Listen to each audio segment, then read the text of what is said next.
Well, with me now is Khalil Yusuf from the Ahmadiyya Muslim community worldwide. That's a movement that promotes peaceful Islam. And today their association is holding a mass peace rally against Islamic extremism. Khalil, thank you very much for coming in. What do you make about that recruitment video, first of all, and the fact that there was a British student in it? Shocking, disappointing, worrying. And I think that we're most concerned that we find now young British students, young British Muslim men who are being engaged in this sort of terrorist activity. We as a community, the Ahmadiyya Muslim community worldwide, we're established in 204 countries with almost 100 million members now. We absolutely and categorically condemn such videos and any promotion of terrorism or extremism. So why are young people being drawn towards that? Is there not enough leadership within your community to take them elsewhere? Well, it's a very good question. I think outside of the Ahmadiyya Muslim community, and I'll probably come to that in a moment, there is a real leadership crisis in Islam. And the challenge is that you have individuals now who are deciding that they want to declare war on other governments. Of course, that is not something that is sanctioned by Islam, and the leadership crisis in Islam is making that much more difficult. In the Ahmadiyya Muslim community, and what distinguishes us from other Muslim communities is that we do have a single leader that regulates us from a spiritual perspective.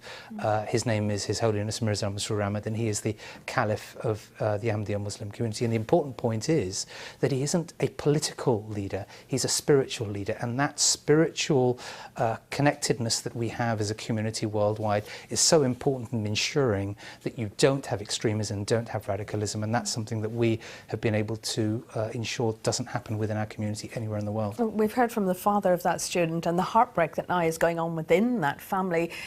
It sort of focuses on how something like this can happen without the family even knowing. Yeah, again, it's a very good point that you make, because in order to establish peace, you have to have justice. And actually that begins right from the home, having an environment within the home in which there is discussion, in which there is communication, the men are involved, the women are involved, the children are involved, and you have an open discussion about these issues and an open discussion about Islam. One of the things in the Ahmadiyya Muslim community is that every single one of our mosques has an equivalent place for women.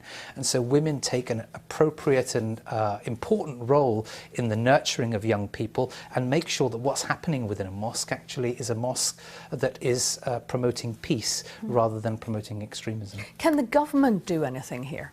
Yes, I think the government does have an important role, and that is to make sure that they engage Muslims at a grassroots level. And that's not just about inviting one Muslim group, it's about making sure that every single Muslim group within Britain is represented, is part of an organisation that the government can communicate with, and they can then use that as a way of ensuring that a message of peaceful Islam is filtered down into all mosques. Can I just ask you very briefly before you go, why do the Muslim groups that are within the UK, do they coordinate with each other, or are you very separate?